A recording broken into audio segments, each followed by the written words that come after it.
Ross County next up, a new manager as well, or a relatively recent manager in Derek Adams. Are they a different proposition to the side they were a few weeks ago when you had that goalless draw? That was a good game. The game at Dens was a good game, nothing each game, and really highly competitive. And I expect the exact same from Ross County here. There's no change much in terms of personnel, but certainly the new manager's come in and he's given them a bounce. There's no doubt about that. Prior to Saturday's game, they take 7 points out of 9 at home. Beating Motherwell, drawn with Kilmarnock, beating St Mirren. So we know it's going to be a difficult game. Derek's went in there and he's done well. He's got the squad very competitive. And no, listen, the way the league sits as well, has been 1 point ahead of them. We're under no illusion. We need to be our best to get a result up there, but we'll endeavour to get our game plan over them and hopefully execute things that exploit their weaknesses and kind of stop the strengths that they've got.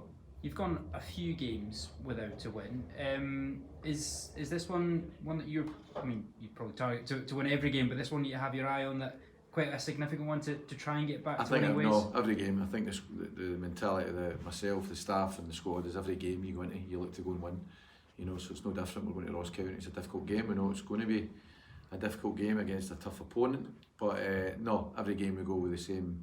There's no game has greater importance over the others. This is a league game that, of course, we're going up there, and again we're in decent form now. So as a Ross County, I expect it to be a good game, but no, we don't place any greater emphasis on this game than we do any other. And heading into the Christmas period, how would you sum up the start to the season? Have you picked up as many points as you would have liked to when you took the job? What I said from day one is I wanted us to be competitive in every game, and we've been that. And we've taken points from games, and there's games where we should have taken more points from, but me as a manager, I'm very much interested in making sure that we maintain a level of consistency in terms of performance, and I think we've done that up to now. So I don't get caught up in where we are in the league or in terms of points that we are. It's maintaining those levels of performance. That's the important thing for me, and if we continue to do that, we'll pick up enough points along the way. Looking at the team lines for the last few games, you've had quite a settled team.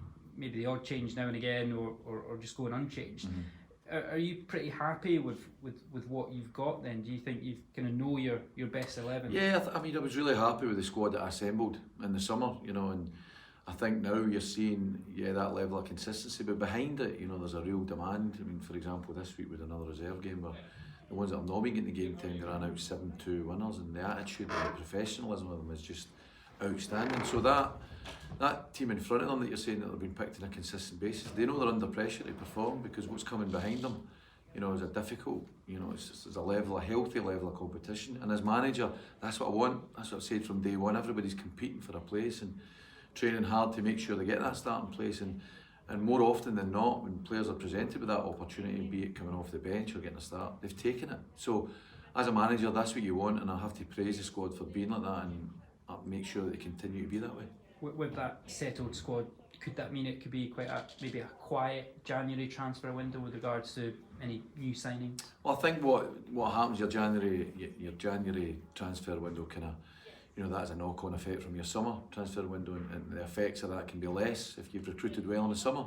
And I feel as if we did recruit well in the summer, so give or take maybe a couple of tweaks that we've got, I think we're in a strong position in terms of the squad, that we can maintain the levels that we've got just now without wholesale changes. So that's what we're looking to do. And just very finally from myself, and excuse me if you've been asked about this before, but one of the players who's probably gathered the most praise or attraction this season has been Owen Beck, the unknown player from Liverpool. I was reading a quote that he said, in terms of that recall clause in his contract, like discussions are ongoing. Is that just standard with all known players, or does that suggest Liverpool have some interest in bringing him back? No, it's standard to do that. You make sure that you're respectful of the parent club. He's a Liverpool player, that we're getting the benefit at Dundee Football Club. But we've also got Malachy Boateng, from Crystal Palace. We've got Aaron Donnelly from Nottingham Forest. We've got Ryan Howley from Coventry. So it's important you keep dialogue and consultation with these clubs. But you need to form that relationship to get the player here in the first place. So it's constant dialogue with them, and we'll continue to monitor that. The biggest focus we've got at the moment is we've got 5 games in 18 days. And that finishes on the 2nd of January, and obviously the transfer window is just open. So we'll be very focused on the 5 games within these 18 days. But within that will be constant dialogue with the parent clubs.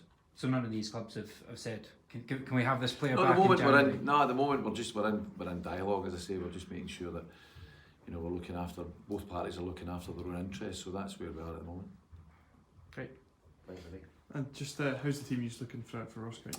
Yeah, well, unfortunately, we picked up an injury last week at Ibrox on Antonio Portales, which is not great news. You know, unfortunately, Antonio's damaged his hamstring, and he'll be out for a period of probably 10 to 12 weeks. So that's disappointing news. Diego Pineda remains out. Marcel Lewis has picked up an injury, and Owen Beck is a little bit of a doubt.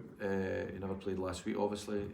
So those four going into this game are, you know, the ones I'd consider. And just finally for myself, obviously after that Rangers game you were a little bit frustrated, especially kind of with that penalty incident and just the kind of way that situation is refereed. And is that something you've got a kind of ongoing concern about, and I suppose the use of VAR in those kind of situations? Well, I think I said enough about it last week, but I certainly haven't changed my opinion in that it's not VAR, you know, it's the use of the VAR and my big issue last week was, and it still remains, is that the image that's been shown at the referee when he comes to the side of the pitch is not in context with what happened during the match. So that was my gripe, but that was last week. It's this week now. We're moving on to Ross County, and hopefully there won't be any conversations about VAR. There'll be conversations about a really competitive game of football between two good teams who are trying to progress and get further up the league, and that's what I'd like to be talking about on Monday morning. Coming up against Ross County next in the league, you played them a few weeks ago. They've now got a new manager. What sort of test are you expecting from them? Oh, I think it'll be very much like last game. You know, they're a big physical team. They look to get the ball forward quickly. They've got a new manager in. They've got a bit of a lift since the manager's come in, and we know that. So it's another game. We'll need to be ready for it, and we're preparing well. Dundee's done quite well this season of not going too many games without a win. This is probably, you know, last few games is probably one of the longer runs you've been out without a win. What's kind of the message from the manager this week? I think everyone's been on it in training all week. Training's been very lively as usual. I think everyone knows that we need to bounce back from the weekend. We deserve more in the second half. We should have created more, and hopefully we'll bring it into this Saturday and get a result. And how are you finding your feet yourself here at Dundee? How are you enjoying it? No, I'm thoroughly enjoying it. You know, it wasn't a very good start. I got injured on the second day, which no one wanted, but went down to my rehab and I'm back and I'm ready to play now. So what was that like to deal with that blow so early in the spell, and talk me through kind of what was the steps to get back to fitness? Oh, it was very tough, you know. It was a day before a game, and I just spoke with the manager, and he said that the best thing for me was just to go back down to Nottingham and get the rehab done. The physios down there and the rehab team was excellent, get me back. While I was down there, I stayed very close contact with Dundee as well. You know, they were contacting me all the time, seeing how I was getting on, my progress, and no, I'm just ready now. I'm back. I'm ready to play again, and hopefully get as many games as possible.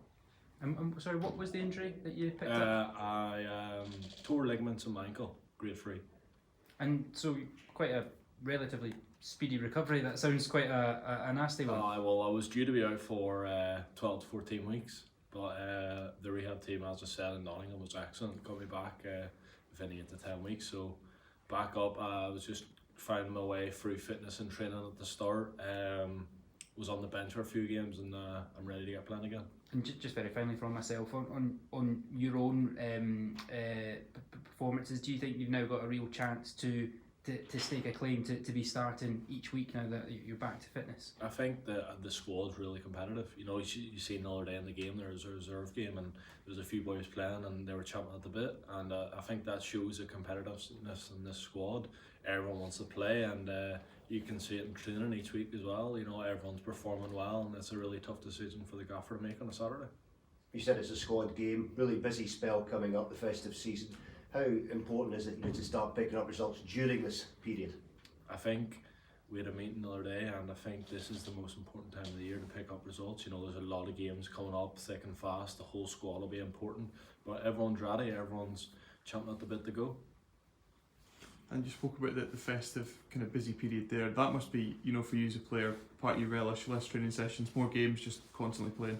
Yeah, I think every footballer just wants to play games. You know, the more games the better, the more minutes you can get under your belt, and I think everyone's just ready and to attack these 5 games coming up. We've got a bit of a break after that, and we'll take our foot off the gas, but we're ready to go into these 5 games and do whatever it takes to win all 5 of them. And obviously an incredibly tight league at the moment. Ross County have, you know, themselves been down the bottom now, lifted themselves up and find themselves just behind you in the table. And just how important is that to, you know, try and keep winning amongst those teams that are right beside you and try to build a little bit more of a gap for yourselves? Yeah, I think it's just about going in. It's another game. You know, same as last week we've been in. It's Rangers, it's another game. Just have to go in and with the same mentality every week, wanting to keep a clean sheet, and we know with the forwards we have, we'll score goals.